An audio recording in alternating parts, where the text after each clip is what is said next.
గత ఆదివారము మనం ధ్యానం చేసిన అంశాన్ని మనం కొనసాగించుదాం. స్త్రీ, నీవు ఎలాంటి స్త్రీగా ఉన్నావు అనే అంశాన్ని పోయిన ఆదివారం నుంచి ధ్యానం చేస్తూ వస్తున్నాం. నేను ఎంతమంది స్త్రీల గురించి పోయిన ఆదివారం చెప్పానో మీరు ఎవరైనా చెప్పగలరా? ఒకరు దెబోరా గురించి చెప్పాను, రెండోది యాయేలు గురించి నేను చెప్పాను. ఈరోజు మూడో వ్యక్తి గురించి నేను మీతో మాట్లాడాలని ఆశపడుతున్నాను. ఎస్తేరు గ్రంథము 3వ అధ్యాయము 1వ వచనం. హల్లెలూయా, హల్లెలూయా. గట్టిగా స్తోత్రం చెప్పండి ఒకసారి. వాక్యాన్ని శ్రద్ధగా విందాం. దయచేసి మధ్యలో మీరు ఎవరు డిస్టర్బ్ చేయొద్దు.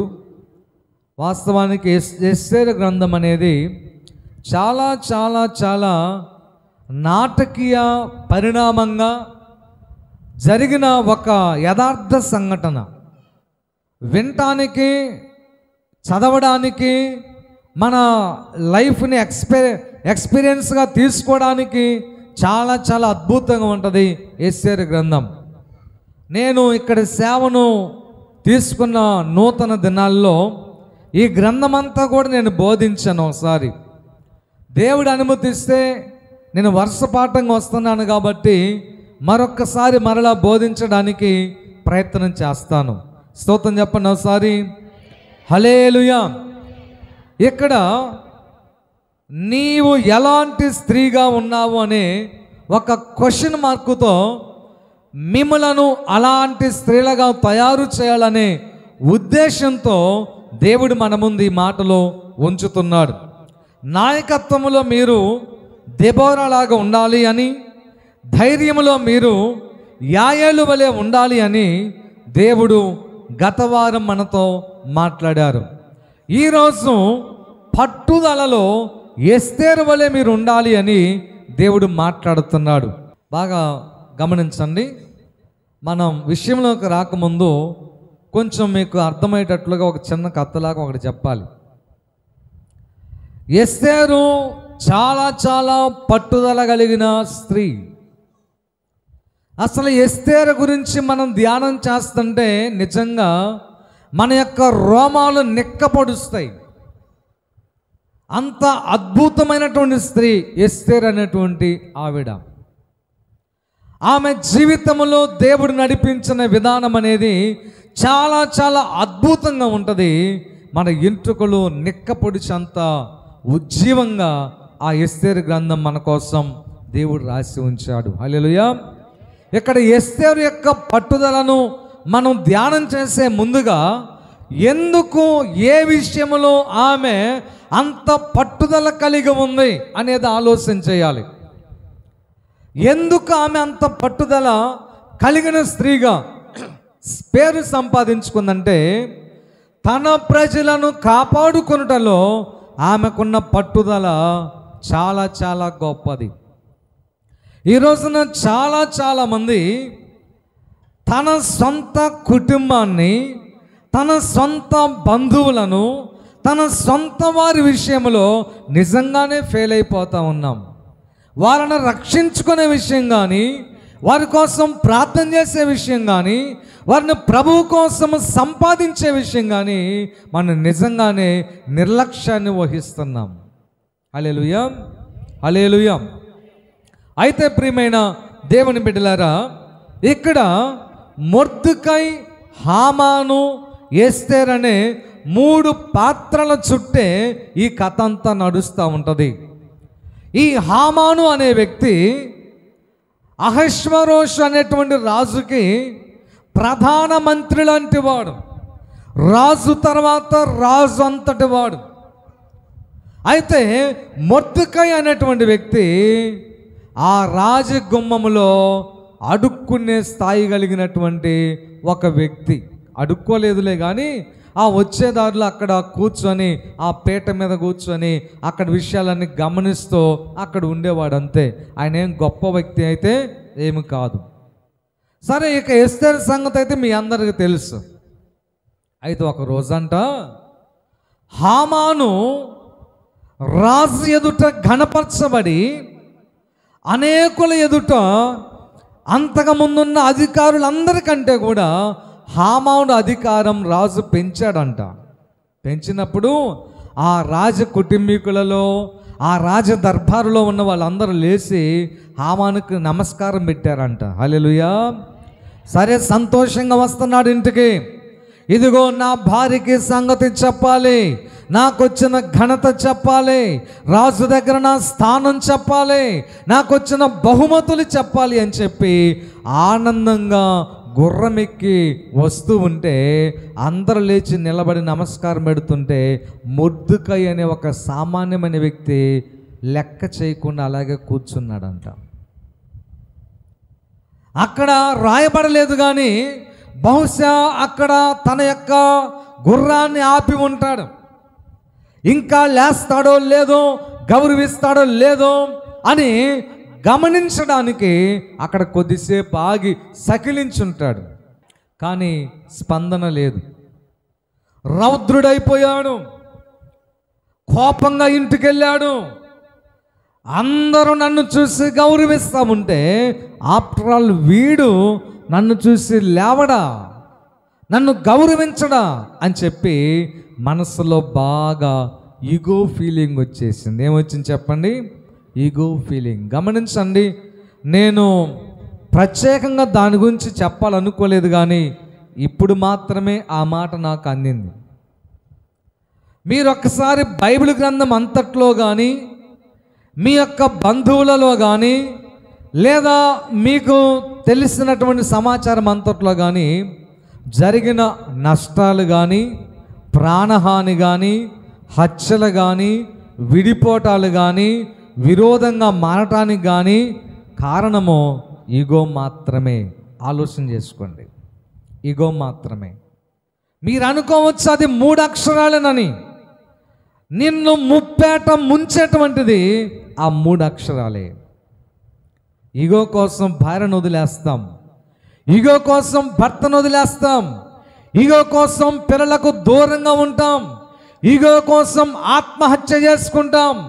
ఎవడో మొన్న వీడియో పెట్టాడు, నేను చెప్పాను అబ్బాయి అలాగ ఉండకూడదురా, నువ్వు ఎవడు ఏదో అన్నాడని చెప్పి నువ్వు చచ్చేదేంటి? నీవు ఎవడి కోసం బ్రతకడానికి పుట్టావు తల్లి గర్భంలో నుంచి? ఓకే, పరిస్థితులు అంతగా ఉన్నాయంటే ఓకే, నేను ఒప్పుకుంటా. ఎగతాళి చేస్తేనే నీవు చచ్చిపోవాలా అంటే ఈగో ఫీలింగ్ అన్నమాట. ఎంత ప్రమాదమో చూడండి. హామానుకొచ్చిన ఈగో ఫీలింగ్ యొక్క పరిణామం ఎంతో తెలుసా? 1 మొర్దెకై చంపబడాలి, 2 మొర్దెకై యొక్క జనులైన 25 లక్షల మంది చంపబడాలి. ఎంతమంది చెప్పండి? ఒరే, నీ ఈగోకి యొక్క విలువ అంతా. అంటే ప్రాణహాని జరిగినా పర్వాలేదా, మరణాలు సంభవించినా పర్వాలేదా, ఒక దరిద్రుడైన మొర్దెకై చంపబడినా పర్వాలేదా, 25 లక్షల మంది యూదులు, ఇశ్రాయేలీయులు, వాగ్దాన పుత్రులు చంపబడినా పర్వాలేదా నీ ఈగోకి? జాగ్రత్త ప్రియమైన దేవుని బిడ్డ, మీరు గమనిస్తే నేను ఇప్పుడు చెప్పని తర్వాత అదే వస్తుంది. కానీ ఎవరి ఈగో వారి మెడకు ఉరితాడు కాబోతుంది. హల్లెలూయా, ఉరితాడు కాబోతుంది. నీ ఈగో నిన్నే ఒకరోజు మనశ్శాంతి లేకుండా, నెమ్మది లేకుండా, ఎందుకు బ్రతికానా, ఎందుకు ఇలా నిర్ణయం తీసుకున్నానా, ఎందుకు అలా ఆలోచన చేశానని చెప్పి నీ మీద నీకు విరక్తి కలిగి చచ్చిపోదామనే ఆలోచన నీకు రాకపోతే ఈ వాక్యం అబద్ధమే. హల్లెలూయా. అర్థమైన వాళ్ళు స్తోత్రం చెప్పాలి గట్టిగా. హల్లెలూయా, హల్లెలూయా. చూడండి ప్రియమైన దేవుని బిడ్డలారా, వెంటనే ఇంటి దగ్గరకు వచ్చాడు, తన భార్యతో ముచ్చటించాడు, అందరితో కలిసి స్నేహితులతో ఆలోచన చేశాడు. అనుకున్నాడు, ఇదిగో నన్ను చూసి మొర్దెకై లేవలేదు కాబట్టి మొర్దెకైని ఉరి తీయాలంతే. అంతేకాదు స్పెషల్గా మొర్దెకైని ఎక్కడ ఉరి తీయాలో తెలుసా? మా ఇంటి దగ్గరే నేను చూస్తుండగానే నేను తయారు చేసినటువంటి ఒకే ఒక మొద్దుకు ఉరి తీయాలి. ఒక మొద్దు నేనే ఉరికుయ్య తయారు చేపిస్తా, దానికి అతను ఉరి తీయాలి. ఇగో చూసావా ఎన్ని నిర్ణయాలు తీసుకుంటా ఉంటుందో. నీ చేత చేయకూడని పనులన్నీ కూడా నీలో ఉన్న ఇగో చేపిస్తుంది.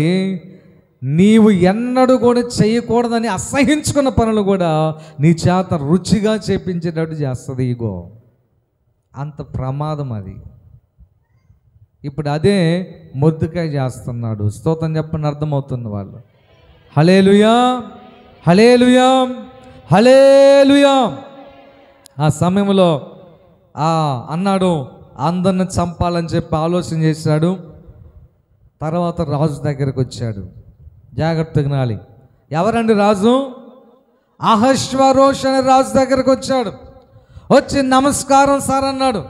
ఓయ్ మొర్దెకై, భలే టయానికి వచ్చావయ్యా, మంచి మిత్రుడు దొరికావు, మంచి స్నేహితుడు దొరికావు, నమ్మకమైన మంత్రివి దొరికావు, కూర్చో అని చెప్పి ప్రక్కనే ఒక కుర్చీ ఉంటే కూర్చోబెట్టాడు రాజు. ఏంటి హామాను డల్గా ఉన్నావేంటి అన్నాడు రాజు. మొర్దెకై అంటాడు, డల్గా ఉండకేం చేస్తాం రాజా? చెప్పు, ఏం కావాలి? మీ పని వాళ్ళకి జీతాలు సరిపోలేదా? ఈ సంవత్సరం పంటలో పెద్దగా రాబడి రాలేదా? నీకేమైనా హెల్ప్ కావాలా? చెప్పు. నాకు అదే మొద్దు, కానీ నాకు ఒకే ఒక కోరిక ఉంది. ఆ కోరిక నువ్వు నెరవేర్చాలి. స్తోత్రం చెప్పండి గట్టిగా. హల్లెలూయా. ఏమిటి ఆ కోరిక అంటే, యూదా జాతి అంతటని మన 127 దేశాల్లో, ఎన్ని దేశాలు? అహష్వేరోషు యొక్క రాజ్యము 127 సంస్థానములతో కూడిన పెద్ద రాజ్యం అది. ఈ 127 దేశాలన్నింటిలో యూదా జాతి ఎంతమంది అయితే ఉన్నారో వాళ్ళందరినీ చంపివేయాలి. మళ్ళీ రాజుకు డౌట్ వచ్చిద్దని అక్కడ వాడు ఇంకొక ప్లాన్ వేశాడు. ఏంటో తెలుసా? ఇక్కడ నాకు వేరే ఉద్దేశం ఏమి లేదు రాజా. ఈ యూదులకు మనకు చాలా వ్యత్యాసం ఉంది. వాళ్ళ ప్రార్థనా విధానం వేరు, మన ప్రార్థన విధానం వేరు. వారి పూజా విధానం వేరు, మన పూజా విధానం వేరు. వారి ఆచార సాంప్రదాయాలు వేరు, మన సాంప్రదాయం వేరు. అంత మాత్రమే కాదు రాజా, వాళ్ళని చంపి ఆ ఆస్తి అంతా మీ ఖజానాకి పంపించాలి. ఎవరికన్నా డబ్బు చేదవుతుందండి? చెప్పండి, ఎవరికైనా డబ్బు చేదవుతుందా? నీకెంత కోట్ల డబ్బు ఉన్నా ఇంకా కావాలని కోరుకుంటుంది. నీలో ఉన్న ధన అపేక్ష.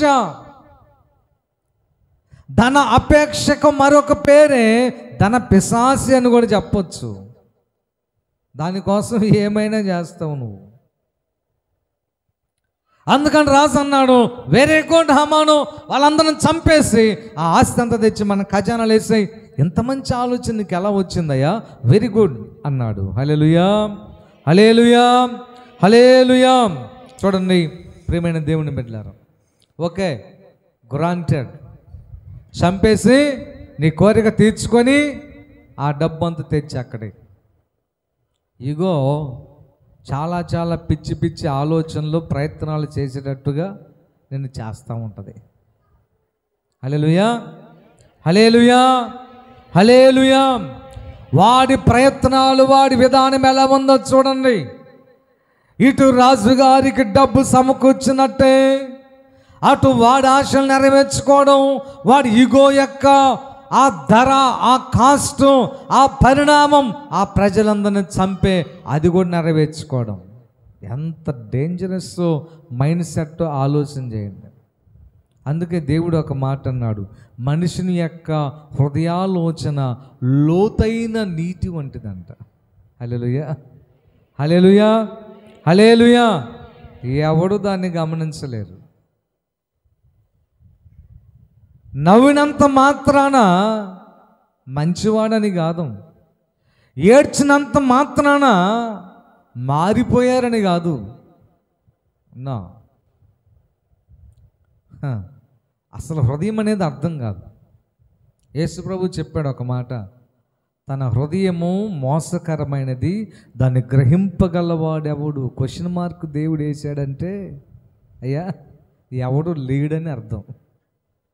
దేవుడే ఒక క్వశ్చన్ మార్క్ వేసాడంటే దేవుడు తప్ప ఏ నరునికి కూడా సాధ్యం కాదు నీ హృదయాన్ని నువ్వు గుర్తించడం.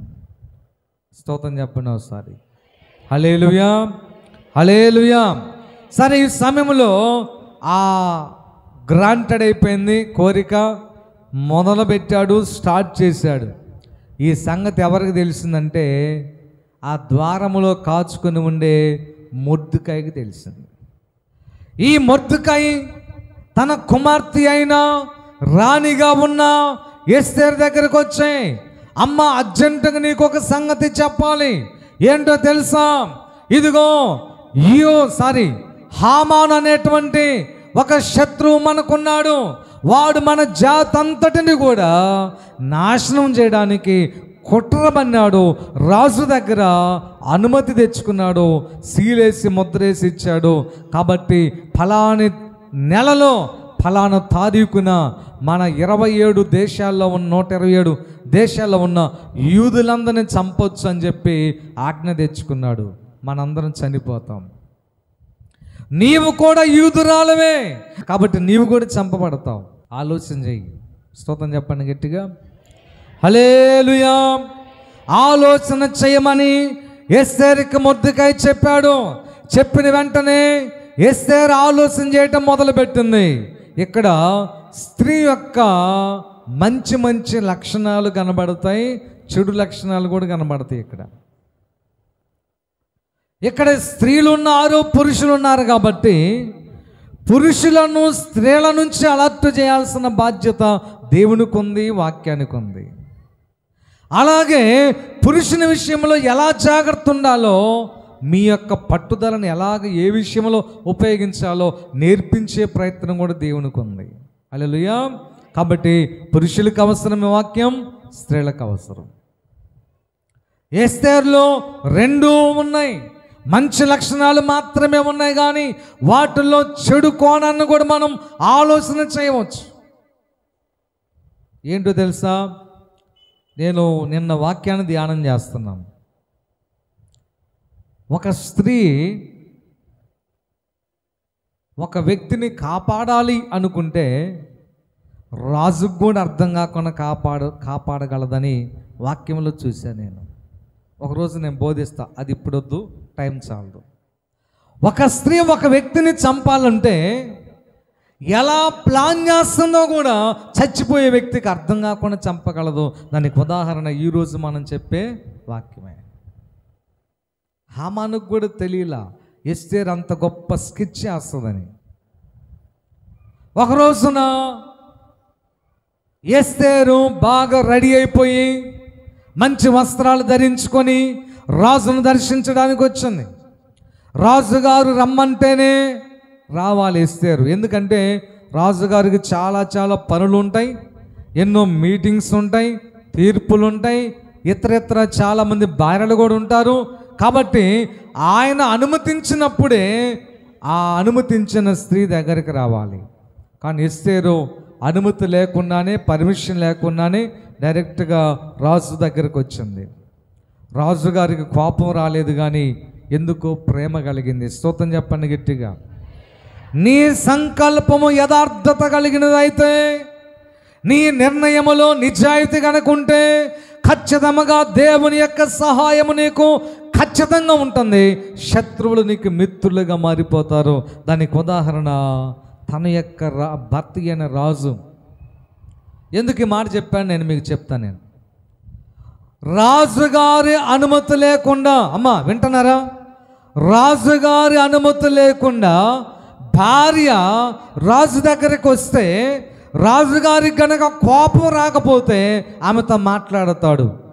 ఏ పనికి మాలిందన్నా, ఎందుకు వచ్చావు అన్నాడా, ఇక రాణిగా ఆమె తీసివేయబడుతుంది, అవసరమైతే చంపబడుతుంది.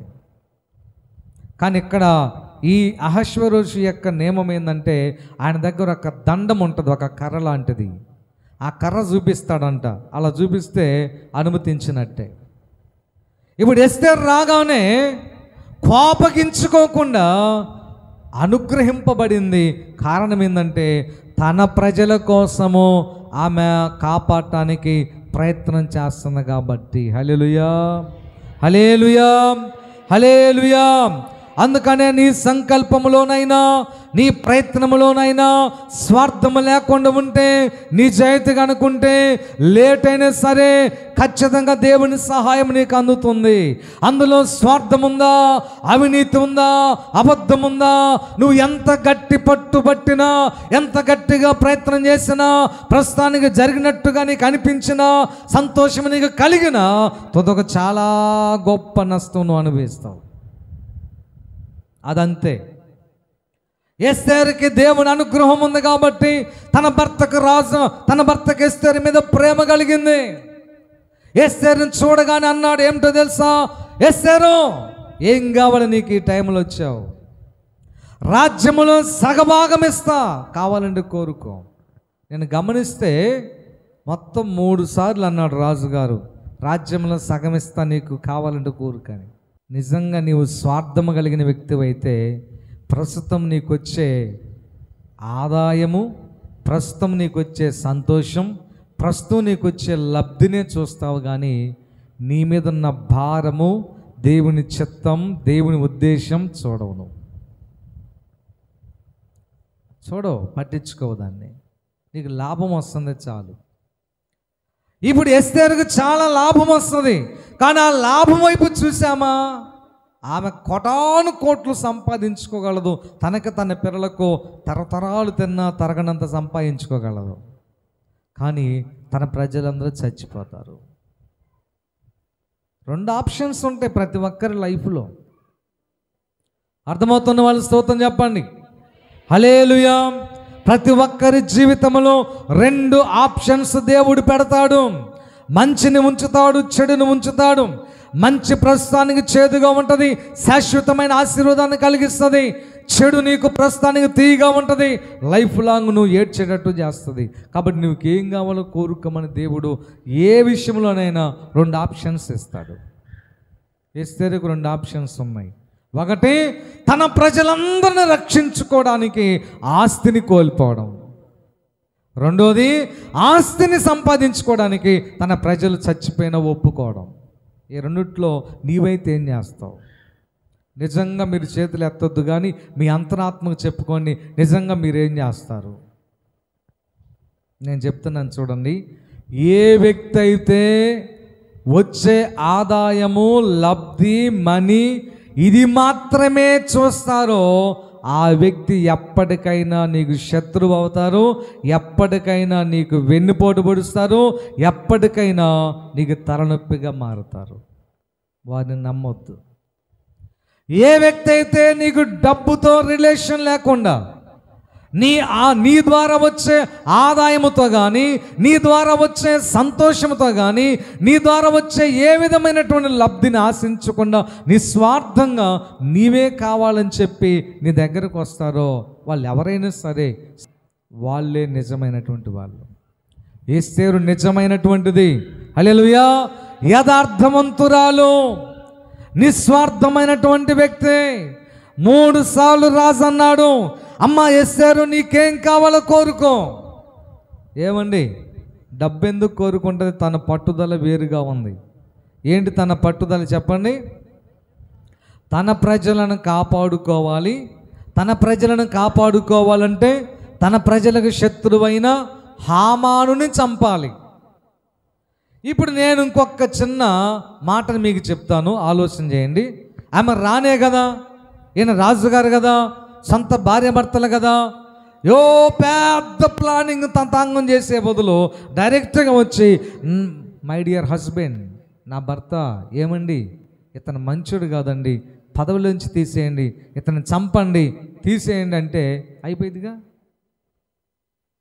ఆమె చాలా పెద్ద ప్లాన్ వేసింది. ఏంటో తెలుసా? విషయం చెప్పకుండా హామానుని ఈజీగా ఎలా చంపాలో పెద్ద స్కెచ్ చేసింది. అంత స్కెచ్ అవసరమా? ఆ స్కెచ్లో చాలా డబ్బు లాస్ అయిపోయింది, రోజులు గడిచిపోయినాయి, సమయం వేస్ట్ అయిపోయింది, ఆశలన్నీ కూడా లేట్ అయిపోయినాయి. ఎంత అవసరమా? అవసరమే. డైరెక్ట్గా ఎస్తేరే కనుక వెళ్ళి, ఇదిగో హామాను నా జాతి ప్రజలను చంపాలని ఉద్దేశిస్తున్నాడు అని కనుక చెప్పినట్లయితే అది మరోలాగా దారి తీసేది. ఒకటి, ఆమె యూదురాలని చెప్పి గుర్తుపట్టి విడాకులు ఇచ్చేవాడేమో. యూదురాలని చెప్పి చెప్పొద్దన్నాడు ఎవరు? మొర్దెకై. రెండోది, అలా కాకుండా ఈ హామాను మంచోడు కాదు, అట్ట ఇట్టని ఏదన్నా వేరే అబద్ధాలు చెప్పాలని ట్రై చేసింది అనుకోండి. అప్పుడేమైందంటే, ఏంటి నీకేమైనా కన్ను కొట్టాడా, నీ మీద ఏమైనా ప్రయత్నం చేశాడా, లేకపోతే నేనేమైనా బలవంతం చేశాడని చెప్పి వేరుగా ఆలోచన చేసే అవకాశం ఉంటుంది. లేదా మీ ఇద్దరికి ఆస్తి గొడవలు ఏమైనా వచ్చినాయా అంటే నాకు తెలియకుండా కూడా నీకు మంత్రికి ఆర్థిక లావాదేవీలు జరుగుతున్నాయా, రకరకాలుగా రాజు ఆలోచన చేసే అవకాశం ఉంది. అందుకని సామెతల గ్రంథంలో రాజు గురించి కూడా ఒక మాట రాయబడి ఉంది. ఏంటో తెలుసా? రాజు యొక్క ఆలోచనలో అవి శోధిస్తూ ఉంటాయి అంట. ఏం చేస్తా చెప్పండి? శోధించుట అంటే పరీక్షిస్తూ ఉంటాయి అంట. స్తోత్రం చెప్పండి గట్టిగా. హల్లెలూయా, హల్లెలూయా. చూడండి, అందుకనే పురుషులేమో తన నిర్ణయాలు చెప్పడానికి, తను అనుకున్న దానిని సంపాదించుకోవడానికి తొందరపడతారు. స్త్రీలేమో ప్రతిదాని విషయంలో నిదానంగా ఆలోచన చేస్తారు, టైం తీసుకుంటారు. ఎస్తేరు చాలా టైం తీసుకుంది, కూర్చొని ఆలోచన చేసింది. వెంటనే నా భర్తను అడిగితే అది ఎటు వస్తుందో తెలియదు కాబట్టి ఇప్పుడు నా భర్త ద్వారానే నా శత్రువుని చంపించాలి, ఎలా చేయాలి ప్లాన్ అనుకొని రాజు దగ్గరకు వచ్చి నిలబడగానే, నీకేం కావాలి? నా భార్య, మై డియర్ వైఫ్ అన్నాడు. నాకేమి వద్దు, కానీ నేను మీకు విందు చేద్దామనుకుంటున్నాను, మీకు ద్రాక్షరసపు విందు చేద్దామని ఆశ కలిగింది రాజా, మీరు రావాలి. తప్పకుండా వస్తా, నువ్వు పిలవటం ఏంటి, రాకపోవడం ఏంటి అన్నాడు. అంతేకాదు రాజా, మీతో పాటు మంత్రి అయినా హామాను కూడా రావాలని అనుమతించండి. రాజ్యంలో సగభాగం ఇస్తానన్న నేను, మా ఇద్దరు రావడానికి నాకేం అభ్యంతరం లేదు, ఎప్పుడు రమ్మంటావో చెప్పు, ఈరోజే రండి రాజా అంది. హల్లెలూయా, హల్లెలూయా. వెంటనే ఆ రోజు సాయంకాల సమయానికో ఏమో హామాను రాజు అయినటువంటి అహష్వేరోషు ఇద్దరు తన భార్య అయిన ఎస్తేరు దగ్గరికి ద్రాక్షారసపు విందుకు వెళ్ళారు. అంటే మందు పార్టీకి వెళ్ళారు వాళ్ళిద్దరు. ఒక ప్రక్క భోజనము, మరో ప్రక్క వైన్ పెట్టింది ఆమె. దగ్గరుండి వాళ్ళిద్దరికి వడ్డిస్తూ ఉంది.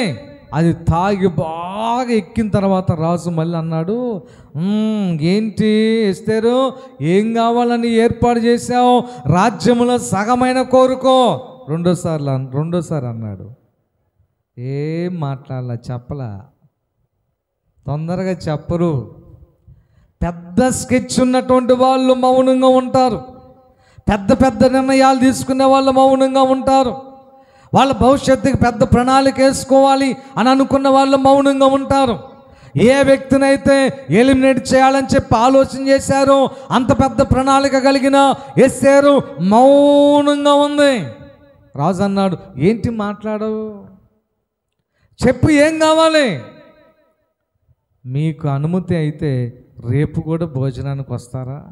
ఓహో, ఇంతేనా? ఏమనుకున్నాడు? హల్లెలూయా, హల్లెలూయా, హల్లెలూయా. స్త్రీలను నేను కించపరిచి మాట్లాడటం నా ఉద్దేశం కాదు, కానీ మీ మాటలలో ఉన్న లోతుని తెలుసుకోగలిగిన వాడు ఈ ప్రపంచంలో ఎంతవరకు ఏ ఒక్కడు లేననే వాస్తవం మీరు ఎక్కడైనా తెలుసుకోగలరు. ఏ కవి చెప్పలా, ఏ మేధావి కూడా ఇంతవరకు చెప్పలా. ఒక స్త్రీ యొక్క హృదయాలోచన, ఆమె మాటల్లో ఉన్న ఆంతర్యాన్ని నేను గుర్తించగలిగానని చెప్పి భూమి పుట్టినప్పటి నుంచి చెప్పలా. విషయం ఏంటంటే, మేము తెలివిగల వాళ్ళలాగా మీరు అనుకుంటారు, సమాజం అనుకుంటాం, మేము కూడా భ్రమలో బ్రతుకుతాము. ఒట్టిదే. అసలైన మేధావులు, అసలైన తెలివి గలవారు, పట్టుదల కలిగిన వారు, సాధించాలనేటువంటి పట్టు కలిగిన వాళ్ళు స్త్రీలు మాత్రమే. మీరు ఒక కుటుంబాన్ని నిలబెట్టాలి అని అనుకున్నారా? నీ భర్త రాజులాగా ఉంటాడు, నీ బిడ్డలు మంత్రులాగా ఉంటారు, మీ కుటుంబం బ్రహ్మాండంగా ఉంటుంది. లేదా నీ కుటుంబాన్ని ఆర్పివేయాలనుకుందా స్త్రీ, వాడి భర్త ఎంత గొప్పవాడైనా, ఎంత బాగా సంపాదించినా, ఎంత గొప్ప మేధావైనా బూడిద అమ్ముకోవడం, బటనీళ్ళు అమ్ముకునేటట్టు చేయగలరు. కావాలంటే మీరు చూసుకోండి. రాజుగారైన అహశ్వరోషుకే అర్థం కాల రాణి యొక్క హృదయాలోచన. 127 దేశాలకి ఒకే రాజు, అంతటి గొప్ప మేధస్సు కలిగిన వ్యక్తికి తన భార్య హృదయాలోచన అర్థం కాలేదంటే ఇక ఆలోచన చేయండి. మంత్రి ఎన్నో సలహాలు ఇస్తాడు హామాను, వాడికి కూడా అర్థం కాల ఎస్తేరు యొక్క ఆలోచన. ఏమండి, తనలో ఉన్న కోరిక చెప్పకుండా మరలా ఇంటికి రమ్మంటుందంటే అది స్కెచ్ అని తెలియదా? ఎన్నిసార్లు వచ్చినా నువ్వు రా అంటుంటమే, వస్తే ఏమి చెప్పట్లేదు అంటే ఏంటి దాని భావన? ఆలోచన చేయాలి కదా. ఈరోజు భోజనానికి రమ్మన్నారు, ఓకే రైట్ చేసావు, ఒకరోజు అంటే ఓకే. రెండో రోజు కూడా మళ్ళీ భోజనానికి రమ్మన్నావు, సరే ఆ రోజన్నా చెప్పాలిగా, ఆ రోజు కూడా చెప్పలేదు. అప్పుడన్నా రాజుగారు ఆలోచన చేయాలిగా. ఆలోచన చేయకుండా ఉండేటట్లుగా స్త్రీ యొక్క మాట ఉచ్చువలే పురుషుని మెదడుని పట్టేస్తుందని వాక్యం సెలవిస్తూ ఉంది. స్తోత్రం చెప్పండి గట్టిగా. మీరు నా మాట ఒకటిదైతే చదువుతారా? ప్రసంగ గ్రంథం 7వ అధ్యాయము 26వ వచనం. మరణము కంటే ఎక్కువ దుఃఖము కలిగించున్నది ఒకటి నాకు కనబడెను, అది వలల వంటిదై, ఊరుల వంటి మనస్సు, బంధకముల వంటి చేతులు కలిగిన స్త్రీ. దాని నుంచి తప్పించుకోగలిగిన వాడు ఎవడు లేడని ఉంది అక్కడ. అయ్యా మిత్రులారా, అది వాక్యం. అమ్మా, దాన్ని మంచిగా కూడా ఉపయోగించుకోవచ్చు. తల్లులారా, తప్పుగా అనుకోబాకండి. రాజుగారికి మైండ్ పనిచేయాల, మంత్రి గారికి మైండ్ పనిచేయాల. ఇంకోటి ఏంటో తెలుసా? ఇదిగా రేపు కూడా రండి అంటే వాళ్ళు రారు. కానీ అక్కడ ఆ మెత్తటి మాటలు, రుచి కలిగిన పలుకులు, తేనెలాంటి తీయటి పలుకులు వాళ్ళని ఆలోచింపకుండా చేసినవి. హల్లెలూయా, హల్లెలూయా. ఆలోచింపకుండా చేసినవి. గమనించని ప్రియమైన దేవుని బిడ్డలారా, స్త్రీలారా, ఇదే నీ భర్త దగ్గర నువ్వు ప్రయోగించుకో, నీ కుటుంబం కట్టబడుతుంది. ఇదే నీకు కావాలనుకున్నటువంటి నీ యొక్క కావాలనుకున్న వ్యక్తి దగ్గర ప్రయోగించుకో, నీ బంధం గట్టిగా ఉంటుంది. కానీ వేరుగా ఉపయోగించబాక ఒకరి ప్రాణాలు బలైపోతాయి. అలాగ బలి చేయబాకండి. మీరు మాత్రమే కాదు, ఎంతోమంది సోషల్ మీడియాలో వాక్యం వింటున్నారు కాబట్టి యవనస్తులకు, స్త్రీలకు నేను ఇచ్చే హెచ్చరిక, మీ ద్వారా ఒకరి ప్రాణం పోకుండా జాగ్రత్త పడండి. ఆ శాపం తరతరాలు మిమ్మల్ని వెంబడిస్తుంది. ఉరుల వంటి మనస్సు, బంధకముల వంటి చేతులు. హామానుకి అర్థం కాలేదు. తర్వాత ఎవరు? రాజుకి అర్థం కాలేదు. స్తోత్రం చెప్పండి ఒకసారి. హల్లెలూయా, హల్లెలూయా. ఇద్దరికి అర్థం కాలేదు. మళ్ళా రెండో రోజు భోజనానికి రమ్మని అడుగుతుంది. అయ్యా రేపు కూడా రండి రాజా. నువ్వు అడగటం ఏంది, మీరు రాకపోవటం ఏంది? ఓకే వస్తాపా అని వచ్చారు. రెండో రోజు అలాగనే భోజనానికి వచ్చారు. బిర్యానీ పెట్టింది. వాళ్ళకు ఉన్నటువంటి ఆహారం పెట్టేసింది. మందు బాగా దగ్గరుండి పోస్తూ ఉంది. ఇద్దరు ఫుల్గా తాగారు బాగా. రాణి ఎస్తేరు, నీకేం కావాలి? రాజ్యములో సగమైన ఇస్తానని చెప్పి మూడోసారి కూడా అన్నాడు. హల్లెలూయా. అంటే అప్పుడు కూడా ఏం నోరు తెరవాల. చాలా సమయానికి ఒక మాట అంది. ఏంటో తెలుసా? రాజా నాకు రాజ్యంలో సగం వద్దు రాజా, మరి ఏం కావాలి? నీకు పిల్లలు కావాలా, లేకపోతే నేను నీ దగ్గరే ఉండాలని ఆశపడుతున్నావా? అదంతా ఓకే కానీ రాజా, అది కూడా ఉంది ఇక్కడ, నేను ఊరికే చెప్పలా, ఆ మాట కూడా ఉంది, అది కూడా మాట్లాడాడు రాజుగారు మాట్లాడాడు, రాణిగారు కూడా ఆ విషయం తీసుకొచ్చింది ప్రస్తావన. అందుకని అదంతా తర్వాత విషయం కానీ రాజా, అదంతా ఓకే కానీ ఇంకొక కోరిక ఉంది రాజా అని అప్పుడు స్టార్ట్ చేసింది. అంటే క్షమించండి, ఎవరిని ఉద్దేశించి నేను చెప్పట్లేదు, కానీ అదును చూసి దెబ్బ కొట్టడం ఎస్తేరుకి బాగా తెలుసు అన్నమాట. హల్లెలూయా. కాబట్టి అది మంచికే ఉపయోగించింది, ఆమె తన ప్రజలను కాపాడుకోవడానికి ఉపయోగించింది. అదును చూసి దెబ్బ కొట్టింది. రాజుగారు బాగా హ్యాపీగా ఉన్న మూడ్లో ఉండగా దగ్గరకు వచ్చింది, తల మీద చేయి వేసి నిమురుతూ, రాజా నాకు ఒక చిన్న కోరిక ఉంది, ఏమిటంటే నీ ఆశ నెరవేర్చడం అదంతా ఓకే, నేను కాదంటలేదు, అది ఉంది వాక్యంలో. తర్వాత టైం అయింది కాబట్టి 5 నిమిషాలు నేను చెప్పట్లేదు. నాకు ఒక కోరిక ఉంది, ఏంటంటే నా జాతిని నువ్వు కాపాడండి, నా జాతి యోధా జాతి, నా జాతిని రక్షించుకోవాలని ఆశపడుతున్నానంటే దానికి ఏమైంది రాణి? ఎవడన్నా హాని తలపెట్టాడా? మీ జాతి నాశనం కావాలని ఎవడన్నా కోరుకున్నారా అంటే ఎస్, కోరుకున్నారు రాజా, దుష్టుడైన మంత్రి అయిన ఈ హామానే అని చెప్పింది.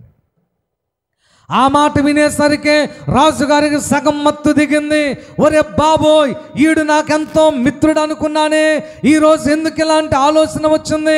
ఇప్పుడు నా రాణి కోసం వాడిని చంపాలా, లేదా నెట్టేసుకొని వెళ్ళాలా, వాడి పదవి ఉంచాలా, ఓడబేకాలా, వాడికి నాకు ఆస్తి ఎన్నో రకాల లావాదేవీలు ఉన్నాయి, ఇప్పుడు ఏం చేయాలరా బాబు అని అర్థం కాక మళ్ళీ వస్తానని చెప్పి రాజుగారికి ఏమి పాలిపోక గుర్రం ఎక్కి తన సొంత ఇంటి దగ్గరికి వెళ్ళాడు, ఇప్పుడు రాణి ఇంటికాడ నుంచి. ఈలోపు హామాన్ ఏం చేశాడు తెలుసా?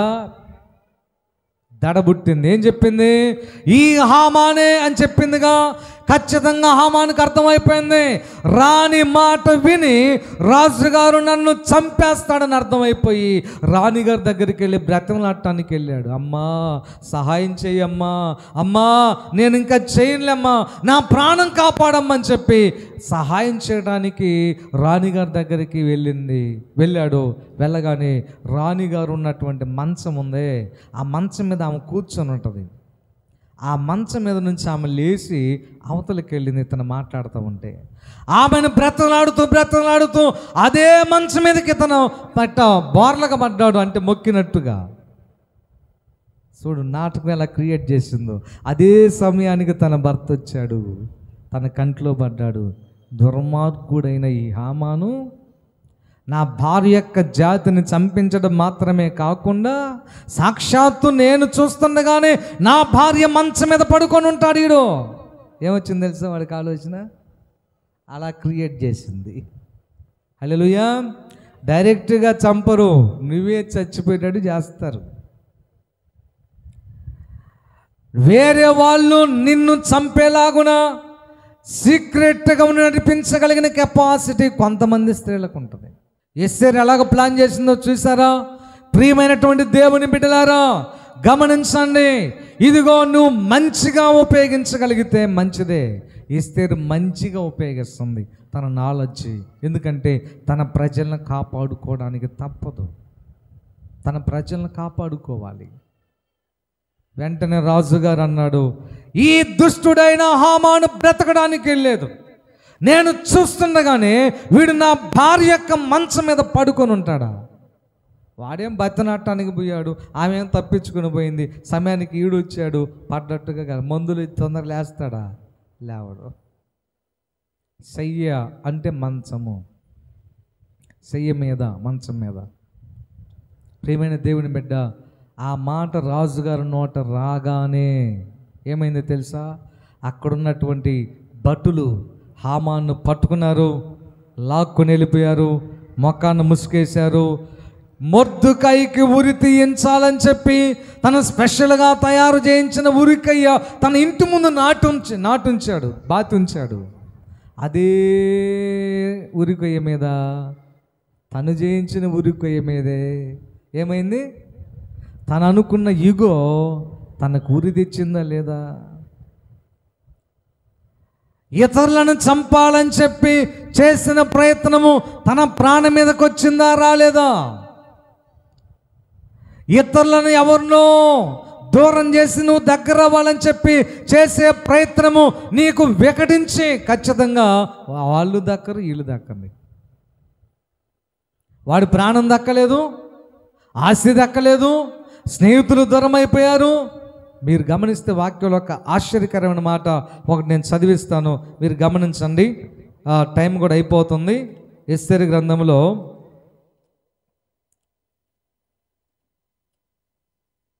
చూడండి, 9వ అధ్యాయము 14వ వచనం.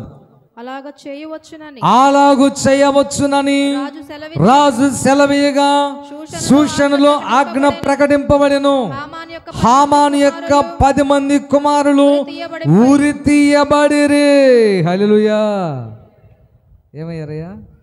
హామాను ఉరి తీయబడ్డాడు, హామాను కుమారులు ఉరి తీయబడ్డారు. ఇంకా ఏముందో తెలుసు వాక్యంలో, హామానుకు చెందిన సమస్తము ఏ వ్యక్తినైతే ఇగోతో చంపాలనుకున్నాడో ఆ వ్యక్తికి కాస్తంతా వచ్చింది. గుమ్మం దగ్గర భిక్షగాళ్ళుగా ఉన్న మొర్దెకై ఒక్కసారిగా కోటీశ్వరుడయ్యాడు, తర్వాత ప్రధానమంత్రి అయ్యాడు. స్తోత్రం చెప్పండి గట్టిగా. హల్లెలూయా, హల్లెలూయా, హల్లెలూయా. ఇగో ఫీలింగ్తో నిన్ను అణచి, నిన్ను బాధించి, నిన్ను త్రొక్కాలనుకున్న ఏ వ్యక్తి కూడా శాశ్వతమైన ఫలితాన్ని పొందలేరు. అనగదొక్కబడుచున్న వ్యక్తే ఒకరోజు త్రొక్కాలనుకున్న వ్యక్తి కంటే గొప్పవాడు అవుతారు, గొప్పవాళ్ళు అవుతారు. ఇది దేవుని యొక్క వాక్య సత్యము. మీరు బాధపడద్దు. ఎందుకు ఆ మాట చెప్పానంటే, చాలామంది అంటున్నారు, వాళ్ళు నన్ను పైకి రాకుండా చేశారు, వీరు నన్ను పైకి తీయట్లేదు, లేకపోతే మేము పైకి రాకుండా ఉండటానికి ఫలానా వాళ్ళే కారణం. ఏమీ కాదు, కొంచెం కనిపెట్టుకంతే. హల్లెలూయా. కాబట్టి ఎస్తేరు యొక్క ధైర్యము నీకుందా? నేను వాక్యాన్ని ముగిస్తున్నాను ప్రియ దేవుని బిడ్డలారా. ఒకే ఒక మాట చెప్తాను. ఏ యూదులనైతే చంపించాలని మొర్దెకై ప్రయత్నం చేశాడో ఆ యూదులే, ఆ హామాను యొక్క శత్రువులనే మొర్దెకైకి సంబంధించిన యూదులందరూ చంపేశారు. వాళ్ళ శత్రువులను యూదులే చంపేటట్లుగా దేవుడు చేశాడు. హామాను చనిపోయాడు, హామాను ఆస్తి మొర్దెకైకి వచ్చింది. యూదులందరూ చంపబడాల్సిన రోజున యూదులే తమ శత్రువులను చంపాడు. చూడు ఎంత గొప్ప జయమో. కారణం ఏంటంటే ఎస్తేరు యొక్క పట్టుదల. ప్రియమైన దేవుని బిడ్డ, నీ ప్రజలను, నీ కుటుంబాన్ని, నిన్ను రక్షించుకోవడానికి నీ పట్టుదల ఏ రీతిగా ఉందో పరీక్షించుకోండి. ప్రార్థన చేసుకుందాం. కళ్ళు మూసుకోండి, ప్రార్థన చేద్దాం.